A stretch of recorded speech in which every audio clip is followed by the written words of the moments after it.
Now what we do here, I approached Skidata gate, and what had happened initially is it wasn't coming back down. You had someone forcefully lift said gate. So what I was doing is I evaluated it. I saw that to look inside and to kind of identify the problem, what I had to do was open up the casing. There's a casing behind the actual post that holds the gate in place. So I'm taking pictures of it just so I can kind of get an idea of what I need to do. I made a couple of phone calls to see, you know, where we stood in a time frame to do this. So I'm sitting here, I'm looking at the gate, I'm evaluating it. I took off the exterior of the gate and I took off two components. There's a housing component that holds the gate in place. There is a part of the gate behind it that holds the rear of the gate.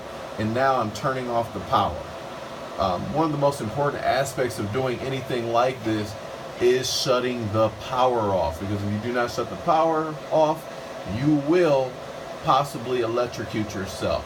So I'm sitting here, and there's somebody that parks here. She was asking some monthly parker questions, and she works for Northwestern Mutual, Miss Sappho. She was asking me a few different things about the garage and what's going on and other things. So we're doing that here, and then I go back to fixing my gate.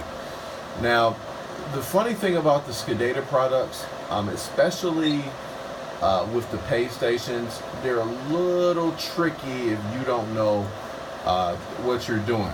So my best advice is someone can usually walk you through, if you give Skidata a call, they can walk you through a lot of this stuff, but it really is just trial and error. So I went back there, I was trying to lift the gate, I was turning the toggle switch to see where the component, what happened with said component.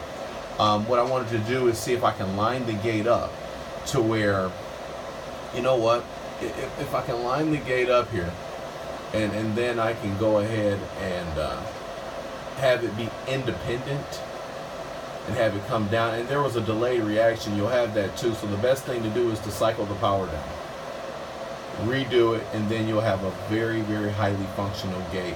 Goes up, it'll go down, and it was working at that point. Now, no, I'm sorry, I take that back. That's where it was actually not working the way I needed it to work.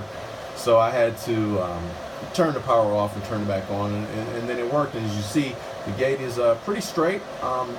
It was working at that point, and we have no more issues. And this is the day after where I'm making the video, and no issues to speak of.